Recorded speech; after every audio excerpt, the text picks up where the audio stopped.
continuación me voy a permitir darle la expresión a Verónica y consecuentemente tienes el tiempo hasta por 20 minutos. Bienvenida, buenas noches. Mucho gusto, mi nombre es Verónica Ruiz Nava. Estoy aquí para platicarles de un tema tan importante como el que han expuesto mis compañeros desde distintas aristas. En este caso, yo hice la propuesta de hacer unos comentarios sobre la sentencia de la Corte Interamericana de Derechos Humanos, denominada Campo Algodonero. En el mundo social la conocemos como las muertas de Juárez, o bien ya en esta época del 2020 la conocemos como feminicidios, ¿no? Es la punta de lanza respecto de feminicidios, no porque la Comisión Nacional de los Derechos Humanos hubiera quedado de lado, de hecho también emitió recomendaciones respecto de las desapariciones de mujeres y osamentas encontradas en los campos de sal, y que ahora se denominó posteriormente campo algodonero, diferentes tipos de osamentas, algunos con nombres, algunos sin nombres. Es una investigación en curso desde el año del 93, entonces me permito hacer un anecdotario de este tema. Yo era muy joven, era una niña justamente cuando conocí este caso de mujeres que desaparecen o mujeres que son encontradas muertas o cuerpos desmembrados. Entonces es un tema con el que ha crecido la sociedad mexicana.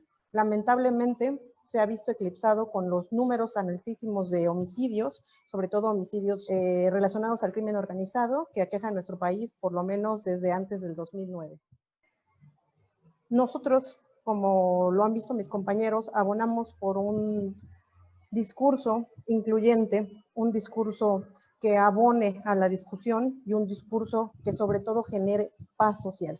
O sea, vemos unos niveles de violencia que no podemos permitir que sigan ocurriendo, y sobre todo con el hecho de que las mujeres pertenecen a un grupo vulnerable de las mujeres y las niñas, niños y adolescentes pertenecen a otro grupo vulnerable que finalmente potencializa esa vulneración de derechos humanos. En el caso concreto de la sentencia de la Corte Interamericana de Derechos Humanos, ¿por qué es importante puntualizarlo? Antes de la emisión de esta sentencia no teníamos la figura jurídica o la figura de tipo penal como lo tenemos ahora, como lo es el feminicidio. La expresión más grave de la discriminación de la que pasaron mis compañeros, que empieza con el lenguaje, que es un discurso de odio. ¿Tenemos derecho o no a un discurso de odio? Pasamos a otra parte con respecto a la solución de conflictos de carácter familiar, como el doctor Víctor lo estaba mencionando en su momento, en donde existe un conflicto, vamos a tener ponderaciones, tenemos test que nos ha propuesto la Corte a través del protocolo de actuación en casos de mujeres como el protocolo de género, o bien tenemos algunos otros matices. Sin embargo, la discriminación, y voy a ser muy clara en este sentido, la discriminación en contra de mujeres o por razones de género va a culminar en un feminicidio. Entonces nosotros queremos evitar que ese discurso de odio, discurso misógino, finalmente termine con la vida de una mujer de manera violenta. Hay que recordar las características del feminicidio, que lamentablemente es que conoce a su agresor. En 2/3 partes, este agresor puede ser el padre, el hermano, el primo, la pareja actual, la expareja, el novio, o bien una persona que vivía cerca de su domicilio. Entonces es un agresor conocido para la víctima, en 2/3 partes de los casos. Además, tiene una característica especial, que es la privación ilegal de la libertad, que puede ser por meses, días u horas. Posteriormente, tiene tintes de agresión sexual, que puede ser una violación, o bien puede ser una tortura sexual, que es una violación todavía más violenta. Finaliza con una muerte violenta, pero el suplicio no termina aquí, sino que la forma de agredir el cuerpo es posterior a la muerte y es en todos amplios denigrante. Tenemos casos, sin caer en el morbo, de la mutilación del cuerpo.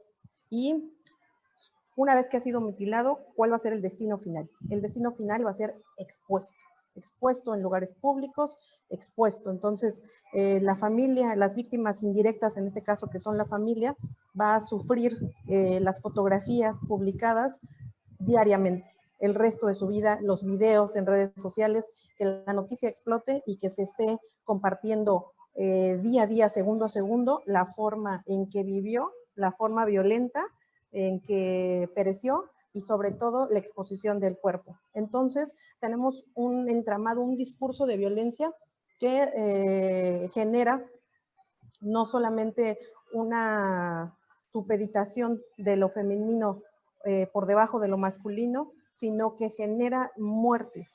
Este discurso llevado al extremo genera muertes y está justificado. Tenemos un discurso que lo justifica, que es dividir entre víctimas buenas y víctimas malas. Si la víctima es una ama de casa, es una trabajadora, etcétera, que tiene características de una buena persona, entonces no merecía el delito y por lo tanto es un feminicidio condenable. Por otro lado, si la víctima de la que estamos hablando es una víctima que se dedica a trabajar, que trabaja en la maquiladora, que sale tarde, que es soltera, que lleva a cabo fiestas, que se divierte, etcétera, entonces, mientras no cumpla un estereotipo cultural conservador, esté más en una especie de libertad sexual, entonces vamos a tener víctimas malas. Y tenemos un discurso que lo justifica y que lo ha justificado desde los años 90, que es la forma en que se traducen los medios estas muertes es meretriz, es prostituta, es un cuerpo encontrado al lado de un burdel, de un bar, de un prostíbulo, de un table. Entonces, inmediatamente el delito es menor porque la víctima es mala. Entonces, no vamos a investigar algo de una víctima que merecía el delito en primer lugar. Ese es un discurso que justifica el hecho de que hay víctimas buenas que no merecen el delito y víctimas malas que lo merecen. Es un castigo social. Si logra convencer la familia a nivel de redes sociales y a nivel de medios de comunicación que se trataba de una víctima buena, es más posible que no exista un tipo de discurso publicitario, ya sea en redes sociales o en medios de comunicación, que permitan que el perpetrador tenga justificado el homicidio.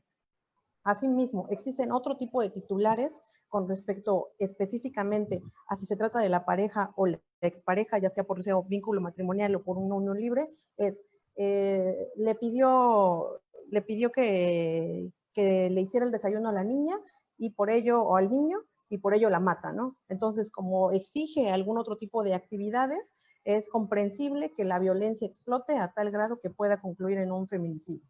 Entonces, tenemos otro tipo de discurso social, cultural, en el que tenemos que permear.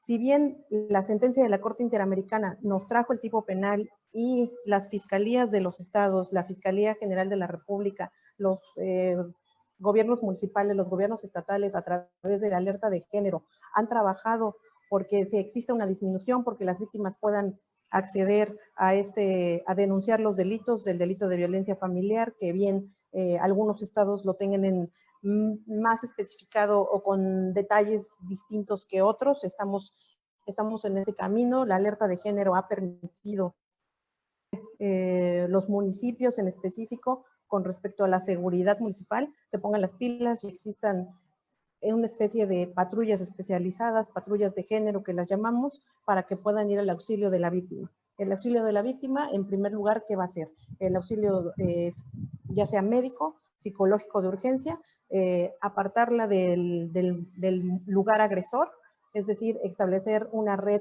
familiar que le permita pasar la noche en algún otro tipo de lugares, si existen las condiciones estatales que pueda pasarla y no existe una red familiar que pueda pasarla en algún tipo de albergue de carácter gubernamental, si no existe gubernamental con algún tipo de asociación y que existe una red para eliminar esa parte de que pueda tener un nuevo roce con el agresor que permita que la violencia sea extrema. Sin embargo, ¿qué fue lo que vimos? ¿Qué pasó con la pandemia, el inicio de la pandemia, el coronavirus? Es que tuvimos que recluir a las personas en sus domicilios y las personas no tuvieron la oportunidad de generar esa red familiar, sino prácticamente fue en donde pudieron hacer cuarentena y que el agresor conviva con ellas.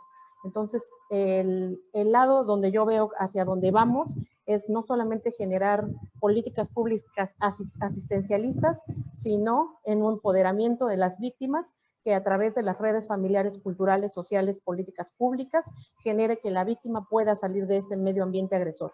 Y tenemos muchos flancos a través de los cuales podemos intentar disminuir los niveles de violencia y no debemos ocultar que el primer elemento es cultural, porque como lo mencionaba, si tenemos esta parte de los medios de comunicación, que ahora no solamente es prensa escrita, sino que es a través de redes sociales, que no sabemos bien el origen de estas noticias, es el elemento cultural el que nos impide trabajar en política pública o el primero que nos detiene, porque el elemento cultural discriminatorio lo va a tener tanto la autoridad como las personas que lo permiten o que lo justifican o que no lo valoran o que lo invisibilizan o bien que le restan valor a ese tipo de violencia.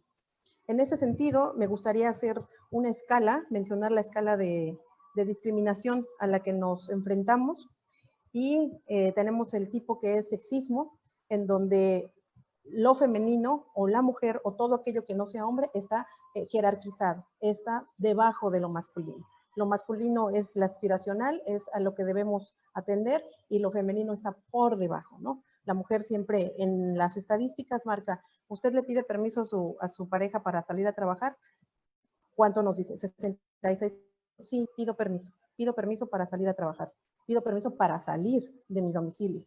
Entonces, lo femenino está por debajo de lo masculino, esas son visiones sexistas. Tenemos otra que es el androcentrismo, en donde lo masculino tiene que ser el nivel, lo mejor. El mejor nivel es lo masculino. Y entonces tenemos un tipo de ideario en donde el hombre blanco, heterosexual, es en el que se ha diseñado todo un arquetipo estructural de política pública de a quién se debe ayudar. Lo que estamos haciendo a través de acciones afirmativas en grupos vulnerables es mencionar las características especiales de cada uno de los grupos, porque evidentemente ninguno de los que estamos aquí en el panel cumplimos con esa característica. No somos hombres, no somos blancos, no somos heterosexuales y por lo tanto no podemos llegar a ese ideario imaginario perfecto. Y como estamos llenos de estas imperfecciones y pertenecemos a distintos grupos vulnerables, por lo tanto no podemos acceder a ese imaginario jurídico, estructural, institucional que se ha creado.